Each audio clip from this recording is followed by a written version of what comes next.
সকলোকে পুনৰবাৰ স্বাগতম জনাইছোঁ। আজি এটা নতুন বিষয় লৈ পিনে আপোনালোকৰ ওচৰলৈ আহিছোঁ। আমি সদায় শিশুৰ খাদ্য বা নিউট্ৰিশ্যনৰ সম্পৰ্কত আলোচনা কৰি আহিছোঁ। আজি বিষয়টো নিউট্ৰিশ্যনৰ ওপৰত, আৰু আমি আজি বিষয়টো যিটো বিষয়ে আলোচনা কৰিব লৈছোঁ সেই বিষয়টো যদিও শুনিবলৈ সহজ বা সৰু বস্তু, কিন্তু সেই ক্ষেত্ৰত কৰিবলগীয়া বা জানিবলগীয়া বহুখিনি আছে। আহকচোন আজি বিষয়টোনো কি সেই সম্পৰ্কত জানিবলৈ এই ভিডিঅ'টো সম্পূৰ্ণভাৱে চাওক। আজি আমি যিটো বিষয়ে আলোচনা কৰিব লৈছোঁ সেই বিষয়টো হৈছে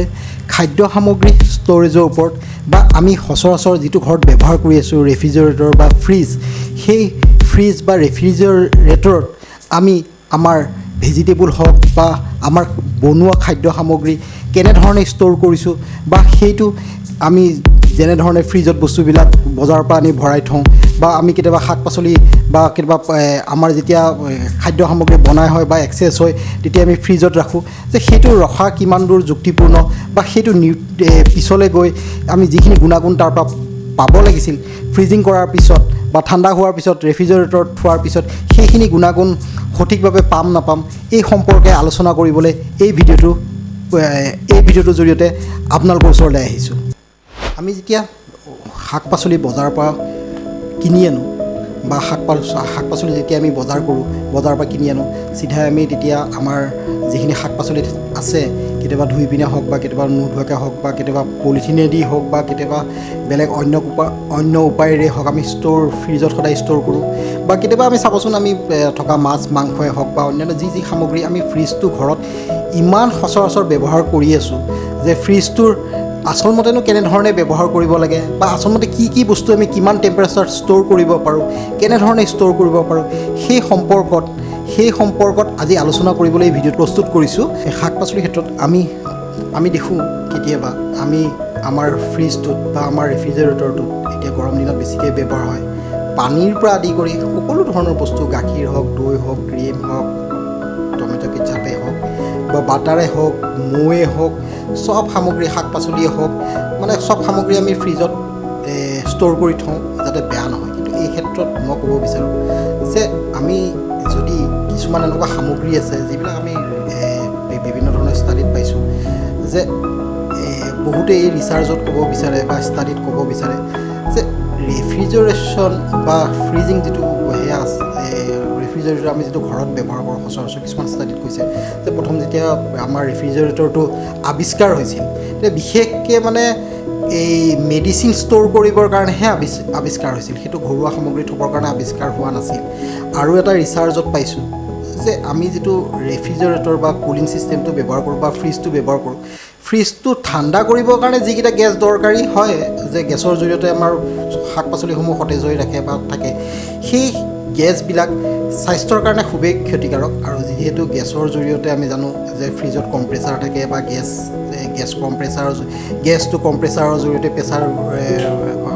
পাম্প কৰি তেওঁ গোটেই ফ্ৰিজটো ঠাণ্ডা কৰি ৰাখে, চব শাক পাচলিসমূহ ষ্ট'ৰ কৰি ৰাখে, আৰু সেই গেছবিলাক সেই ষ্টাডিটোত কৈছে যে সেই গেছবিলাক আমাৰ কাৰণে ক্ষতিকাৰক বা আমাৰ মানুহৰ কাৰণে ক্ষতিকাৰক হয়। সেই গতিকে আমি ক'ব বিচাৰোঁ যে পৰাপক্ষত মানে এতিয়া তাতে কিছুমান ষ্টাডিত কৈছে যে আমি আলু হওক বা পিঁয়াজ হওক এইবিলাক বস্তু আমি ফ্ৰিজত কেতিয়াও ষ্ট'ৰ কৰিব নালাগে, বা তেনে ক্ষেত্ৰত আকৌ তেওঁলোকে কৈছে চাইট্ৰাছ জাতীয় ফ্ৰুটছ কিছুমান আছে, বা বিলাহী হওক বা নেমু হওক বা কমলা হওক, এই ফ্ৰুটছবিলাক আমি ফ্ৰিজত কেতিয়াও মানে ষ্ট'ৰ কৰি থ'ব নালাগে, আৰু যাৰ ফলত মানে যিবিলাক ভাল গুণ তাৰ পৰা পাব লগা আছিল সেই ভাল গুণবিলাক নাপায়, বৰঞ্চ সেইবিলাকে আমাক ক্ষতি কৰিব পাৰে। যে এই ভিডিঅ'টো মই বনোৱাৰ এটাই কাৰণ যে আমি ইমানেই নিউট্ৰিশ্যনৰ ওপৰত কাম কৰি আছোঁ বা নিউট্ৰিশ্যনৰ কথা কৈ আছোঁ, নিউট্ৰিশ্যনৰ ওপৰত বহুখিনি এক্সপেৰিমেণ্ট কৰি আছোঁ, কিন্তু কথাটো হ'ল কি নিউট্ৰিশ্যনৰ ওপৰত যিমানে কাম কৰোঁ, যিমানে যি কৰোঁ, কিন্তু আমি যদি বস্তুটো সংৰক্ষণ কৰাত যদি আমি ক'ৰবাত ভুল কৰিছোঁ তেনেহ'লে তাৰ পৰা যি গুণাগুণ পাব লাগিছিল তেনেধৰণে গুণাগুণ নাপাম। এতিয়া উদাহৰণস্বৰূপে আমি যদি শাক পাচলিৰ কথা কওঁ, ল'ৰা ছোৱালীক শাক পাচলি খাব লাগে বা সেউজীয়া শাক পাচলি খাব লাগে, যদি আমি বনোৱা পদ্ধতিতে ভুল কৰোঁ তেনেহ'লে আমাৰ তাৰ পৰা যিখিনি গুণাগুণ পাব লাগিছিল সেইখিনি নাপাওঁ। তেনেধৰণে আমি এতিয়া আমাৰ যিটো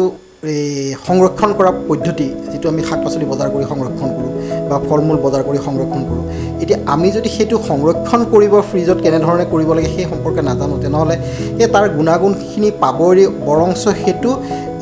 বেয়া ফললৈহে বা বেয়া গুণাগুণহে তাৰ পৰা পাম। গতিকে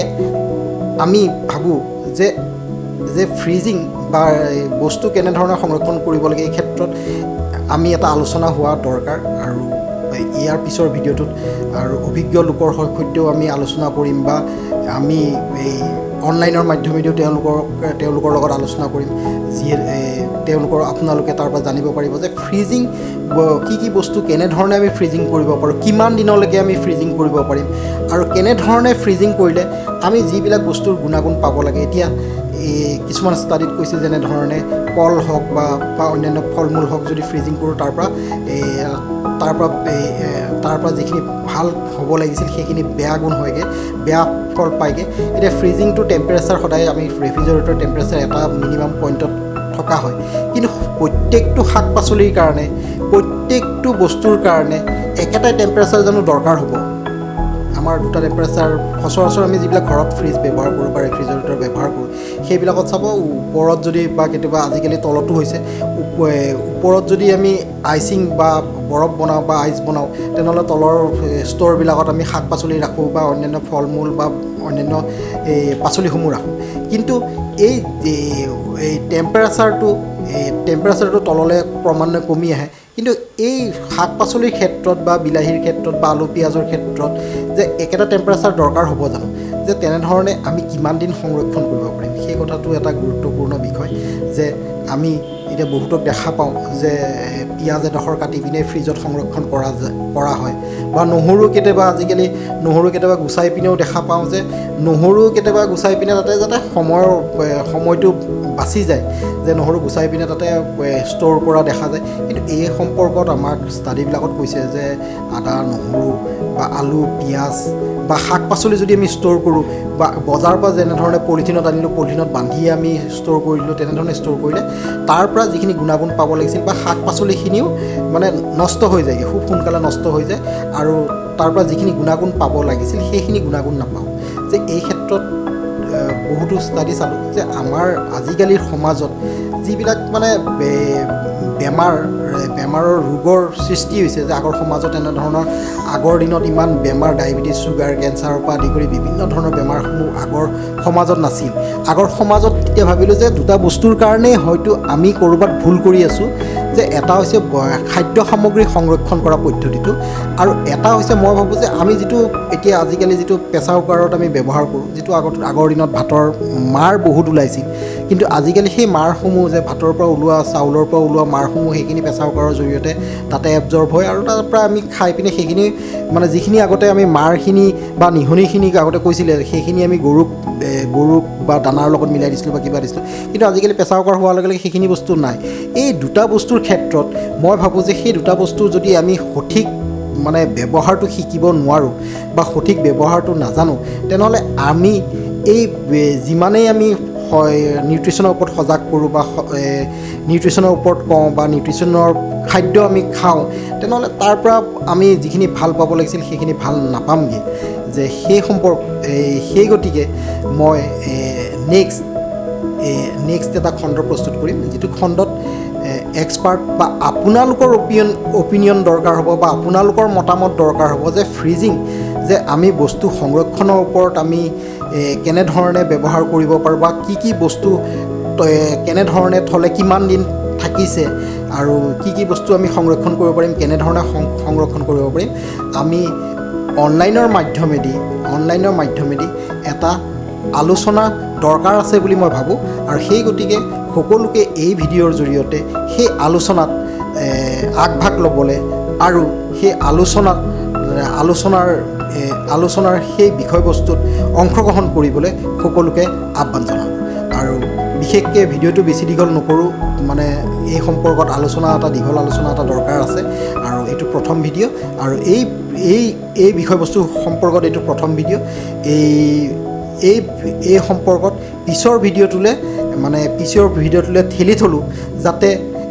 সকলোৱে আমি মিলি আমাৰ খাদ্য সংৰক্ষণৰ ওপৰত আমি আলোচনা কৰিব পাৰোঁ, যাতে আমাৰ